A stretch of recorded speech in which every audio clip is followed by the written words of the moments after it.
Hi friends, இன்றைக்கி வந்து நம்ம குடல் வந்து எப்படி க்ளீன் பண்ணுறது அப்படின்னு பார்க்கலாம். நிறைய பேருக்கு வந்து குடல் எப்படி க்ளீன் பண்ணுறதுனே தெரியாது. இன்றைக்கி நம்ம ஸ்டெப் பை ஸ்டெப்பாக குடல் எப்படி க்ளீன் பண்ணுறதுன்னு பார்க்கலாம். இப்போ இந்த குடல் க்ளீன் பண்ணுறதுக்கு நம்ம என்ன பண்ணிக்கிறோம் அப்படின்னா, சுடுதண்ணி இருக்குல்ல, நல்லா சுடுதண்ணி வந்து ரொம்ப கொதிக்கக்கூடாது. கொஞ்சம் ஒரு 50% கொதித்த சுடுதண்ணியில் இந்த மேலே பொசுன்னு ஒரு தோல் இருக்கும். குடல் வாங்கிறதுக்கு முன்னாடி குடல் பை டவல் மாதிரி இருக்கும். அந்த பையை வந்து எடுத்து அந்த சுடுதண்ணியில் போட்டு ரொம்ப வந்து அது உள்ளே வச்சிடக்கூடாது. ரொம்ப நேரம், கொஞ்ச நேரத்தில் என்ன பண்ணணும், அந்த மேலே உள்ள தோலெல்லாம் பிச்சிங்க அப்படின்னா சரசரன்னு வந்துடும் அந்த தோல்லாம். பாருங்கள், இந்த மாதிரி தான். ரொம்ப நேரம் அப்படியே போட்டிங்க அப்படின்னா ஒட்டிக்கும் அது நல்லா, அப்புறம் எடுக்கவே முடியாது. அதனால் அப்படியே அந்த பொறுக்கிற சூடு இருக்கும் போதே கடகடன்னு உரிச்சு எடுத்திங்கன்னா பாருங்கள் எவ்வளோ சுத்தமாக வெள்ளையாக வந்துருச்சு பாருங்கள். இப்படியே வந்து ஃபுல்லாக நம்ம க்ளீன் பண்ணிக்க போகிறோம். இது வந்து அந்த மேலே உள்ள பை, இந்த டவல் மாதிரி புசுன்னு இருக்கு இல்லையா, அதுக்கு மட்டும்தான் இந்த சுடுதண்ணி க்ளீனிங். அந்த டியூப் மாதிரி இருக்கிறத எப்படி க்ளீன் பண்ணுறதுங்கிறத இதை முடிச்சுட்டு நம்ம அதை பார்க்கலாம்.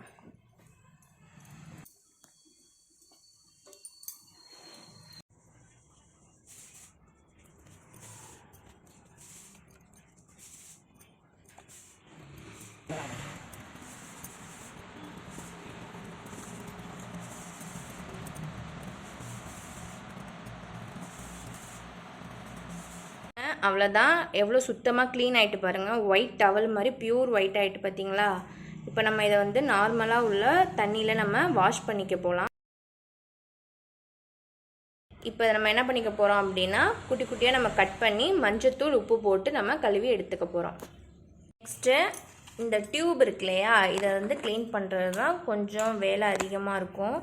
ஒவ்வொரு டியூப்பாக நம்ம தனித்தனியாக எடுத்து ஈக்குச்சி இருக்கு இல்லையா, அந்த ஈக்குச்சை அந்த குடலோட ஒரு நுனிக்குள்ளே விட்டிங்க அப்படின்னா அந்த ஈக்குச்சி உள்ளே போயிடும்.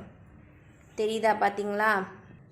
இந்த மாதிரி விட்டு அப்படி கொஞ்சம் கொஞ்சமாக சுருட்டி அந்த விளக்கமார் குச்சிக்குள்ளே விட்டுக்கிட்டே வாங்க. கடைசியாக அந்த கீழ்ப்பகுதி மேலாப்பில் வரும் அந்த டியூபுக்குள்ளேயே. இதை வந்துச்சு பாருங்கள், அதை பிடிச்சி அப்படியே எடுத்து இந்த குடலை திருப்பிட வேண்டியதான். அவ்வளோதான். பார்த்திங்களா, அதோட டஸ்ட் எல்லாமே வந்து கீழே தனியாக வந்து விழுந்துச்சு. இப்படி தான் ஒவ்வொரு குடலாக நம்ம என்ன பண்ணிக்கணும்னா திருப்பி விட்டு க்ளீன் பண்ணணும். நார்மலாக தண்ணியில் போட்டு கழுவுனிங்கன்னா அது வராது. இந்த மாதிரி ஒவ்வொரு ஈக்குச்சி எடுத்து அந்த குடலோட ஒரு சைடில் விட்டு அப்படியே நீங்கள் உள்ளே விட்டு இந்த பாருங்கள், தெரியுதா உங்களுக்கு? இந்த மாதிரி செஞ்சுக்கிட்டே வந்தீங்க அப்படின்னா இந்த அடிப்பகுதி இப்படி மேலே வந்துடும்.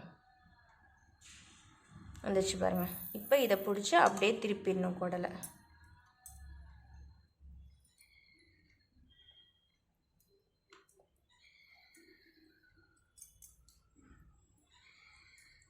டஸ்ட் எல்லாம் இந்த வருது பாருங்கள் கீழே. அவ்வளோதான்.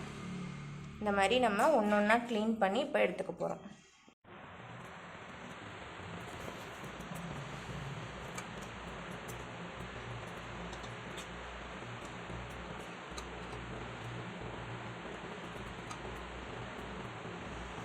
திருப்பி நம்ம சுத்தம் பண்ணி வச்சாச்சு. இன்னும் வாட்டரில் நம்ம வாஷ் பண்ணவே இல்லை. அதுக்கு முன்னாடி என்ன பண்ணிக்கலாம், குட்டி குட்டி பீஸாக கட் பண்ணிக்கலாம்.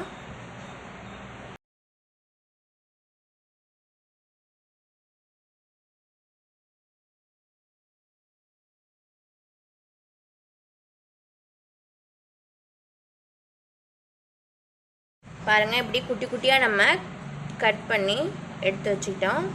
நெக்ஸ்ட்டு இந்த டவல் மாதிரி ஒன்று ஃபஸ்ட்டு உரித்தோம் இல்லையா சுடுதண்ணியில் போட்டு, அதையும் என்ன பண்ணிக்க போகிறோம், குட்டி குட்டி பீஸாக கட் பண்ணிக்கலாம்.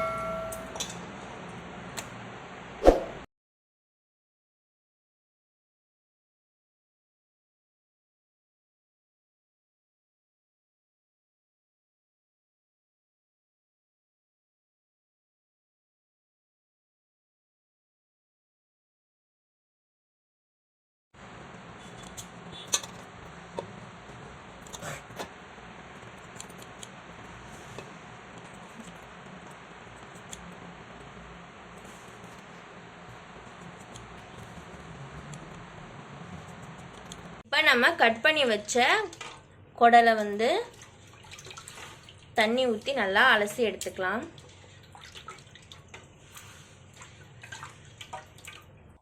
இப்போ நம்ம குடலை தண்ணி ஊற்றி க்ளீன் பண்ணியாச்சு. நெக்ஸ்ட்டு மஞ்சத்தூள், கல்லுப்பு போட்டு நல்லா நம்ம வாஷ் பண்ணி எடுத்துக்க போகிறோம்.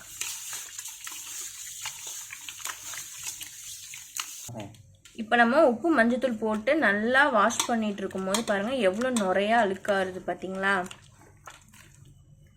இப்போ இதை நல்லா நம்ம தண்ணி ஊற்றி வாஷ் பண்ணிக்கலாம்.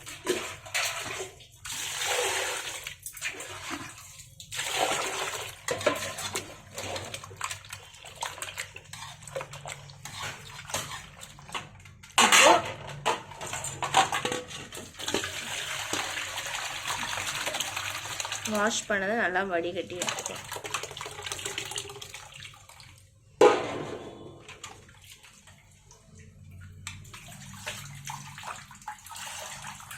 நம்ம ஆட்டுக்குடல் போட்டி சுத்தம் பண்ணி எவ்வளோ பளிச்சுன்னு இருக்குது பாருங்கள். நீங்களும் இந்த மாதிரி வீட்டில் ட்ரை பண்ணி பார்த்துட்டு எப்படி இருந்துச்சுங்கிறத கமெண்ட்டில் சொல்லுங்கள். பிடிச்சா லைக் பண்ணுங்கள்.